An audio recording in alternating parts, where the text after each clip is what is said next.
மீண்டுமாக உங்கள் அனைவரையுமே வாழ்த்துகிறதிலே வரவேற்கிறதிலே மிகுந்த மகிழ்ச்சி அடைகிறேன். இன்றைய நாளிலும் கூட இந்த கிறிஸ்து பிறப்பை பற்றினதான ஒரு செய்தியை நாம் பார்க்க போகிறோம்.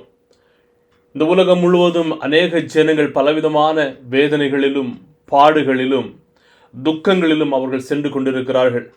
அநேக ஜனங்கள் கவலைகளிலும் கண்ணீர்களிலும் தங்களுடைய வாழ்க்கையிலே நம்பிக்கையற்றவர்களாக அலைந்து திரிகிறதை நாம் பார்க்க முடியும். ஆனால் இவை எல்லாவற்றிலும் மத்தியிலும் இந்த உலகம் கிறிஸ்து பிறப்பை கொண்டாடுகிறது. நாம் கொண்டாடுகிறதான இந்த கிறிஸ்து பிறப்பு கிறிஸ்துமஸ் நம்முடைய வாழ்க்கையிலே எப்படிப்பட்டதாக இருக்கிறது? ஒருவேளை வறியவர்களாக இருக்கலாம், சிறியவர்களாக இருக்கலாம், ஐஸ்வர்யவான்களாக இருக்கலாம், ஏழைகளாக இருக்கலாம், மிகவும் உயர்ந்தவர்களாக இருக்கலாம், அந்தஸ்து எதுவுமே இல்லாதவர்களாக இருக்கலாம். ஆனால் எல்லாருமே அவர்களால் முடிந்த அளவிற்கான முடிந்த வகையிலே இந்த கிறிஸ்துமஸை கொண்டாடுகிறவர்களாக இருக்கிறார்கள். உலகத்திலே பலவிதமான யுத்தங்கள் சென்று கொண்டிருக்கிறது. குடும்பங்கள் தகர்க்கப்பட்டு கொண்டிருக்கிறது. கவலைகளினாலும் அழுத்தங்களினாலும் ஜனங்கள் வீழ்ச்சி அடைந்து கொண்டிருக்கிறார்கள். ஆனாலும் இந்த உலகத்திற்கான ஒரே நம்பிக்கை இந்த கிறிஸ்துவானவர் இந்த உலகத்திற்கு வந்தது. இந்த உலகத்திலே அவர் வந்து சமாதானமற்றதான சமாதானம் இல்லாத சூழ்நிலைகளிலே உங்களுக்கு சமாதானம் என்று சொல்லி அவருடைய சமாதானத்தை நமக்கு அருளினதான தேவனாக அவர் காணப்படுகிறார். இன்றைக்கு நாம் பார்க்க போகிறதான செய்தியின் தலைப்பு பூமியில் சமாதானம் என்கிறதான தலைப்பிலே சுவிசேஷ புஸ்தகங்களிலிருந்து ஒரு சில வசனங்களை நாம் இன்றைக்கு படிக்க போகிறோம். குறிப்பாக லூக்கா 2வது அதிகாரம் வசனம் 14 பார்க்கலாம். உன்னதத்தில் இருக்கிற தேவனுக்கு மகிமையும் பூமியிலே சமாதானமும் மனுஷன் மேல் பிரியமும் உண்டாவதாக என்று சொல்லி தேவனை துதித்தார்கள். பிரியமானவர்களே, கிறிஸ்துமஸ் பண்டிகை என்று சொல்லுகிறது அது ஒரு கொண்டாட்டமான பண்டிகை மாத்திரம் கிடையாது. கலங்கி போய் இருக்கிறதான இந்த உலகத்திற்கு தேவன் அருளினதான ஒரு நம்பிக்கையின் பதிலாக காணப்படுகிறது. எனவே இந்த சமாதானம் என்கிறதான வார்த்தை அநேக ஜனங்கள் அவர்கள் நினைப்பார்கள், தாங்கள் சென்று கொண்டிருக்கிறதான சூழ்நிலைகளிலே அவர்கள் தற்காலிகமாக எதையாவது தங்களுடைய வாழ்க்கையிலே அதை செய்துவிட்டால் அதிலிருந்து அவர்களுக்கு கிடைக்கிறதான ஒரு அமைதியான வாழ்க்கை என்று சொல்லி அநேகம் பேர் இதற்காகவே ஒரு தற்காலிகமான ஒரு அடிக்ஷன் என்று சொல்லி ஆளாகி அது வருகிறத நாட்களிலே முழுமையான ஒரு அடிக்ஷனாக அது மாறி விடுகிறது. ஆனால் அவர்களால் அந்த சமாதானத்தை பெற்றுக்கொள்ள முடியாது. ஆனால் வேதம் காட்டுகிறதான அந்த சமாதானம் என்னவென்று சொன்னால் எபிரேய பதத்திலே ஷாலோம் என்று சொல்லப்படுகிறதான இந்த வார்த்தை முழுமையானதாகவும் அது எந்த விதமான குறைவுகளும் இல்லாததாகவும் நம்முடைய வாழ்க்கையின் ஒரு நல் வாழ்வுக்கானதாகவும் நம்முடைய வாழ்க்கையை திருப்புகிறதாகவும் நாம் தேவனோடும் பிறரோடும் ஒரு சமாதானமான ஒரு அமைதியான ஒரு வாழ்க்கையை நிரந்தரமான வாழுகிறதான ஒரு சமாதானம்தான் வேதம் நமக்கு கற்றுக் கொடுக்கிறதான சமாதானம். உலகத்தின் சமாதானம் அது தற்காலிகமானது. ஆனால் தேவன் கொடுக்கிறதான இந்த கிறிஸ்துவானவர் கொடுக்கிறதான சமாதானம் பூமி அனைத்திற்கும் நிரந்தரமான சமாதானமாக காணப்படுகிறது. எனவே உண்மையான இந்த சமாதானத்திற்கான உறைவிடம் யார் என்று சொன்னால் இயேசு கிறிஸ்துவாக காணப்படுகிறார். அதுதான் நாம் பார்க்க முடியும். லூக்கா 2:14 உன்னதத்தில் இருக்கிற தேவனுக்கு மகிமையும் பூமியிலே சமாதானமும், தூதர்கள் மேய்ப்பர்களுக்கு இயேசு கிறிஸ்துவின் பிறப்பின் செய்தியை அறிவித்துவிட்டு அவர்கள் தேவனை பாடி மகிமைப்படுத்துகிறார்கள்.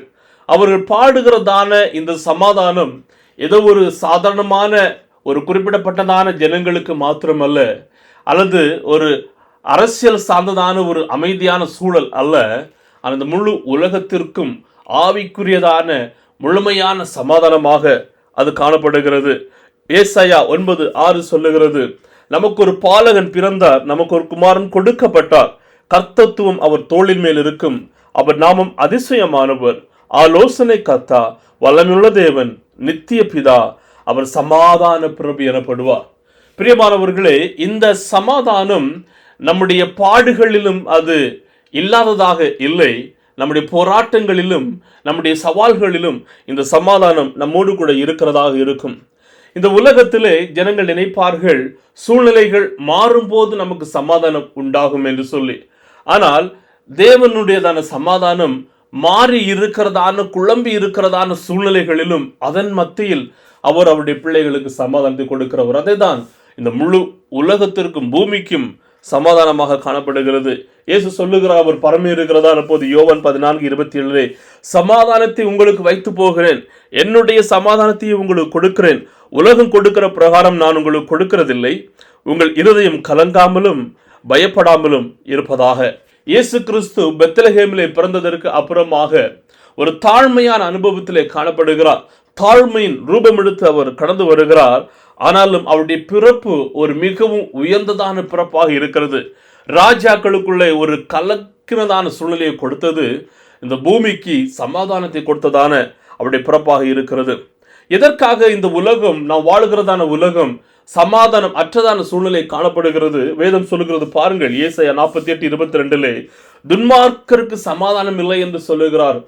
அதாவது ஜனங்கள் தேவனுக்கு பிரியமில்லாமல், தேசம் தேவனை எதிர்த்து துன்மார்க்கத்தனமான செயல்களிலே காணப்படுகிறதான போது அங்கே சமாதானம் அற்றதான சூழ்நிலை இருக்கிறது. அப்படி துன்மார்க்கத்தனமான நிலைமையிலே காணப்படும் போது இந்த பாவம் நமக்கும் தேவனுக்கும் உள்ளதான உறவை அது பிரிக்கிறது. நமக்குள்ளதாக காணப்படுகிறதான சமாதானத்தை அது அழிக்கிறது. நமக்கும் மற்றவர்களுக்குமான அந்த அமைதியான சூழலை அது சீர்குலைக்கிறதாக இருக்கிறது. பணம் நம்முடைய வாழ்க்கையில சமாதானத்தை கொடுக்க முடியாது, நம்முடைய பெருமைகள் கொடுக்க முடியாது, உயர்ந்ததான வேலை சமாதானத்தை கொடுக்க முடியாது, நம்முடைய உறவினர்களால் கொடுக்க முடியாது, தலைவர்களால் கொடுக்க முடியாது. ஆனால் இந்த தேவன், அவரை நாம் சார்ந்து இருக்கும் போது, அவருக்காக நாம் வாழும் போது அந்த சமாதானத்தை கொடுக்கிறவராக இருக்கிறார். ஏன்? அப்போது அவர் நம்மோடு கூட இருக்கிறவர். அதுதான் மத்தேயு 1:23 சொல்லுகிறது பாருங்கள், தேவன் நம்மோடு கூட இருக்கிறார், இம்மானுவேல் நம்மோடு கூட இருக்கிறதான தேவன். ஆம், இந்த இம்மானுவேல் தேவன் நம்மோடு கூட இருக்கும்போது, நம்முடைய வாழ்க்கை சீராக சென்று கொண்டிருக்கும் போது மாத்திரமல்ல, கலங்கி போய் நாம் இருக்கும் போதும், சவால்களை சந்திக்கும் போதும் இந்த இம்மானுவேல் தேவன் நம்மோடு கூட இருக்கின்றதான தேவனாக இருக்கிறார். அவருடைய சமாதானம் நம்மை ஆளுகை செய்கிறதாக காணப்படுகிறது. இந்த தேவன் நம்மோடு கூட இருக்கும்போது நாம் தேவனோடும் பிறரோடும் நமக்குள்ளதாகவும் ஒரு சமாதானத்தை நாம் வைத்துக் கொள்கிறவர்களாக இருக்கிறோம். ரோமர் 5:1 சொல்லுகிறது, இவ்விதமாக நாம் விசுவாசத்தினாலே நீதிமான்களாக்கப்பட்டிருக்கிறபடியால் நம்முடைய கர்த்தராகிய இயேசு கிறிஸ்து மூலமாய் தேவனிடத்தில் சமாதானம் பெற்றிருக்கிறோம். அந்த கல்வாரி சிலுவையிலே நம்முடைய பாவத்தை அவர் சுமந்தார். அவர் நம்முடைய நீதி தன்மையை அவர் நிரூபித்தவராக இருக்கிறார். அவருடைய சமாதானம் நம்முடைய இருதயங்களையும் வாழ்க்கையும் அது ஆளுகை செய்ததாக காணப்படுகிறது. எனவே கிறிஸ்து பிறப்பு, கிறிஸ்துமஸ் என்று சொல்லும் போது அந்த கல்வாரி சிலுவைக்கு நேராக நம்மை வழிநடத்துகிறதான ஒரு தன்மையாக நாம் பார்க்க முடியும். தேவனுடைய சமாதானம் இல்லாமல் தேவனுடைய சமாதானத்தை நாம் ஒருபோதும் பெற முடியாது என்கிறதை நாம் புரிந்து கொள்ள வேண்டும். நாம் தேவனுக்கு எதிராக தீய செயல்களில் ஈடுபட்டு அவருடைய சமாதானத்தை நாம் எதிர்பார்க்கிறதான போது நாம் அவருடைய சமாதானத்தை பெற்றுக்கொள்ள முடியாது. ஏனென்று சொன்னால் நமக்கும் தேவனுக்குமான அந்த சமாதானமே இல்லாமல் இருக்கிறது. எப்படி இந்த சமாதானத்தை நாம் பெற்றுக்கொள்கிறது? அவரோடு கூட நாம் இணைந்து இருக்கிறதான போது, அவரை நாம் நம்முடைய வாழ்க்கையில முழுமையாக ஏற்றுக்கொண்டு விசுவாசித்து அவருக்காக வாழுகிறதான போது, தாழ்மையுள்ளதான இருதயத்தை தரித்து நாம் அவருடைய வார்த்தைகளை பிரசித்தப்படுத்துகிறதான போது, நாம் எதை செய்தாலும் அவரை நம்பி அவரை முன்னுரிமைப்படுத்துகிறதான போது, ஒவ்வொரு நாளும் ஒவ்வொரு நிமிடமும் நம்முடைய வாழ்க்கையை தேவனுடைய சமூகத்தில் ஒப்பு கொடுக்கிறதான போது, அவருக்கு கீழ்ப்படிந்து அவருடைய ஐக்கியத்திலே நாம் நடக்கிறதான போது அவருடைய அந்த சமாதானத்தை நாம் பெற்றுக்கொள்கிறதாக இருக்கிறோம்.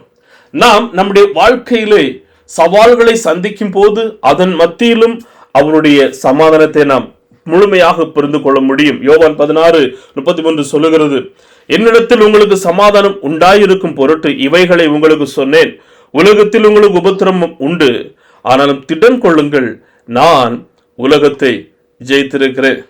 எனவே ஒரு கிறிஸ்தவன் அவன் கிறிஸ்துவை ஏற்றுக்கொண்டதற்கு அப்புறமாக இந்த சவால்களிலிருந்தும் போராட்டங்களிலிருந்தும் விடுபடுவான் என்று அர்த்தம் அல்ல. ஆனால் அந்த சவால்களின் மத்தியிலும், அந்த பாடுகளின் மத்தியிலும், அந்த அலை மோதுகிறதான பிரச்சனைகளின் மத்தியிலும் அவருடைய சமாதானம் நம்முடைய இருதயங்களை முழுமையாக ஆளுகிறதாக இருக்கும். அதை தான் இயேசு சொன்னார், என்னிடத்தில் உங்களுக்கு சமாதானம் உண்டாவதாக, இந்த உலகத்தில் உங்களுக்கு உபத்திரம் உண்டு, ஆனால் பயப்பட வேண்டாம், திடன் கொள்ளுங்கள், தைரியமுள்ளவர்களாக இருங்கள் என்று சொன்னால், நான் உலகத்தை ஜெயித்திருக்கிறேன், உலகத்தை ஜெயித்ததான தேவன் நான் உங்களுக்கு சமாதானத்தை கொடுத்திருக்கிறேன் என்று சொன்னார். பவுல் சிறைசாலையிலே காணப்பட்டார். தேவ சமாதானம் அவரை ஆளுகை செய்தது. தானியேல் சிங்கங்களின் கெபியிலே காணப்பட்டார். தேவனுடைய சமாதானமும் பாதுகாப்பும் அவரிடத்திலே காணப்பட்டது. யோசேப்பு சிறைச்சாலையிலே காணப்பட்டார். அவரை துன்புறுத்தினார்கள். தேவ சமாதானம் அவருடைய வாழ்க்கையிலே காணப்பட்டது. யோபு பலவிதமான பாடுகளிலும் வேதனைகளிலும் அவர் மாண்டவராக இருக்கிறார்.